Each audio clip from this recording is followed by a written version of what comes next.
Okay, hey everybody. So today I wanted to talk to you about some of the toxic, like bro culture things that I've learned over the years and why they drive me so nuts. So it's part of a rant but it's also really good, I hope really useful advice for if you're starting out in your career or you're very young in your career and you kind of, or if you're older and you come across people who kind of undermine you or make you feel bad, particularly what I like to call bros. Um, then this is for you. This is just to talk out some of the things that people have said to me or people have that have stayed with me and kind of like drove me nuts when I was growing up and when I was older. So this video is about that. So before I begin, thanks for being here today. If you haven't already, please go and subscribe to my channel. I share practical, wholesome life advice, life hacks, a bit of and money stuff, inner work, personal development, and conversations on our connected world. So there's a whole mixed bag of things, and if you enjoy it or you like it, please comment, please subscribe. We'd love to have you here. Okay, jumping in. One of the things that somebody said about me that somebody said to my face that really, really stayed with me is somebody said, because you're pretty, you can't be interested in physics. And I only really, hold on, let's take a minute just to let that sink in. So for a long time, I just thought, oh, okay, yeah, they were right. And um, I didn't really like break this down in my head for a long time, but it kind of recently came back into my head and I was like, what a bizarre thing to say. Like, just because, at some point in my life, I was prettier looking or like a younger teenager, people were like, "Oh yeah, you can't be good at physics." And I think I you very, especially if you're a woman, especially if you're a woman who likes to like um get dressed up, who's a bit like fashionable, who um doesn't like conform to being a nerdy woman. Um I think you can often get like thought of as less intelligent or less smart or less willing to do like things like STEM subjects or whatever, because you're kind of typecast into being, well, at least in my case, I was sort of typecast into being like a pretty girl.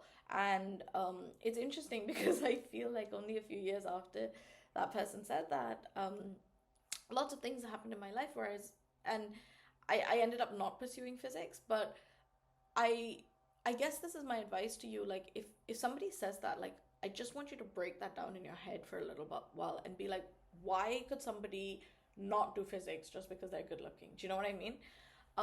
So think about that, and if so, and maybe you've had similar comments. I hope not, but if maybe you've had similar comments in the past from other people, like try and like break that down. Like, where is that coming from? And often I think that a lot of people who say these sorts of things are actually like feeling some sort of insecurity themselves. They're not sure about themselves or where they are or what they want to do, and they need to put other people down. And that is what it is a lot of the time, because as I've grown older, I was like, what do you mean?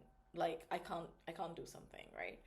Um, so that is one thing that I would say. If somebody ever tells you you can do this or you can't do that because two completely unrelated things make sense, think about that.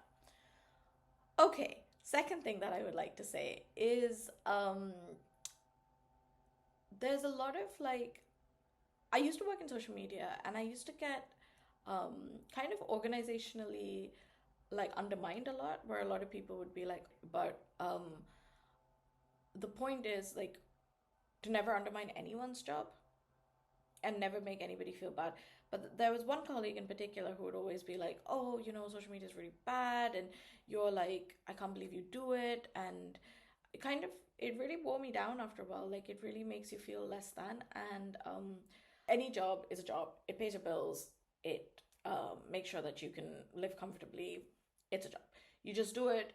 You don't have to be like morally invested in it. You don't have to be um, if it's making you miserable, yeah, try and look for something else. But a lot of times people go into jobs just because of that, because they are a step in the door, because they're money, because they're like a chance for other opportunities. You just don't know where life is going to take you. So um that is the second thing that I was like, oh, social media is not a real job.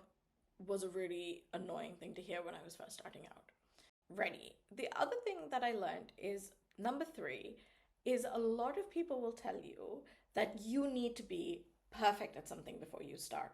So, for example, I always knew I wanted to work in videos. I always knew that I loved video production and I loved studying about the camera and I loved being able to produce multimedia. That I always enjoyed it, right? But for a long time, I didn't want to invest in the camera equipment and um, I didn't really have access to like being able to play on bigger cameras. And so I didn't really know how to like upskill myself. And I did a couple of like photography courses and I did a few like filmmaking courses that were, a few days. And I learned a lot of things in that. But I realized like sometimes I'd go into work and I'd be like, hey, please can I learn this or please can I do this? And often I would get like, oh, well, you're not really good enough yet or whatever. I didn't really, or, why don't you just focus on what you need to do? And so it was a tough one. It was really, really difficult to navigate. And I think I always felt like I was being like sidelined for opportunities or that I wasn't being able to like grow in the way I wanted to grow. So something that really helped me at this time is actually to practice a lot on my own. I don't know, I ended up sort of like working myself into a situation where I was actually doing what I liked and I liked producing. And then I learned a lot of camera skills on the side, which were very helpful. But it is a good reminder to yourself like, if you're not getting the opportunities that you want within an organization, it's okay to look for it outside. It's okay to like upskill yourself.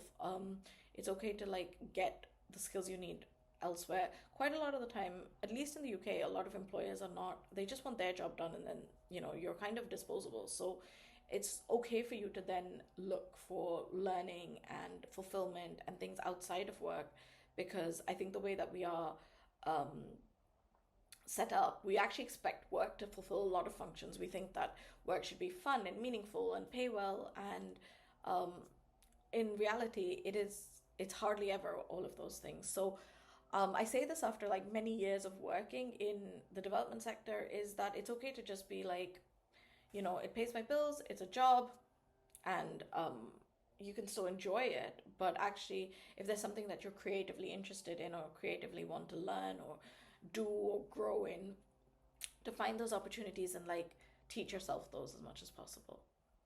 Right? Okay. The fourth bit of career advice that I think was super helpful for me when I was starting off is to always think about how you are valuable to the employer. So if you go into an interview or even if you're writing a cover letter and you're trying to get a job, always try and put out like what your skills are, what you know, and how that will make their life better. Just constantly think about the audience. And when you do that, it's helped me so much because I feel like if you can understand what the employer needs and what they're like looking for and how you can support that, you're much more likely to have a productive conversation with someone. And you can also test out whether the job is the right fit for you and whether you want to be doing what they're going to be asking you to do. And it saves a lot of like time and resentment and anger if are kind of clear about that up front. And that's it. Those are my little bro rants and stuff that I think I wish I knew in my career earlier on. The things that I know now and use all the time. And so if you're looking for jobs, if you're going into your first job, if you're starting out, even if you're on your fifth, sixth, seventh job, just remember that like there are a lot of people who are going to put you down, who are always going to say that you don't know what you're doing, that you are going to learn, that you're too like babyish, and that's okay. They're allowed to say that, but that you just like remember that confidence and you being good at something is practice, and that's on you. Like you can learn those things, and don't let anybody like tell you otherwise. I know you know that, but maybe just a reminder. It always helps me to hear it. Anyway, um, thanks for watching, and I'll see you next time. Bye.